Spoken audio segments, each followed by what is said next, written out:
I'm sorry, but you're making a huge mistake. Yeah, well, at least it will be my mistake. This is a rare scripted narrative feature from director Christopher Guest of Six Fingered Man fame, whose usual fare exists within the improv mockumentary world. It has an all-star cast including quirky bit parts from the likes of Martin Short and Jennifer Jason Leigh, who seems to be playing some sort of Bjork-inspired character. J.T. Walsh is also quite brilliant in his role as the intimidatingly sinister studio head. I saw this so many times on TV that I had lost count. I was really young though, so I'm watching it again and I realized that there had been a lot of jokes that went way over my head, but I still never failed to get complete enjoyment from each watch.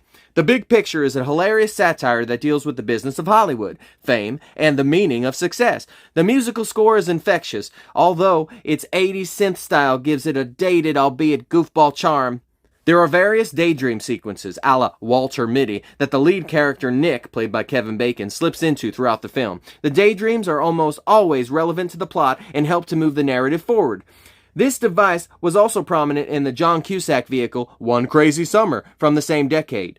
In The Big Picture, there is even a daydream fake-out of sorts that I really appreciated.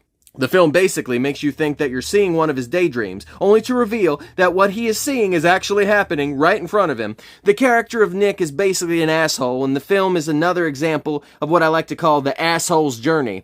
It's a classic story arc that many movies have followed over the years, and will probably continue to follow for many years to come. You watch as Nick is corrupted rather quickly by the seduction of fame and success in Hollywood.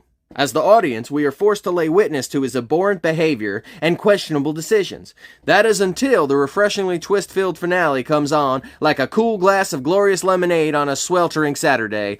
All of the heart in this movie works tremendously well. The chemistry between Kevin Bacon and Emily Longstreth, who plays his girlfriend, and Michael McKean, who plays his best friend, is believable and very effective. You really feel for the characters, even when they're behaving at their worst. At its core, though, the film is a silly comedy.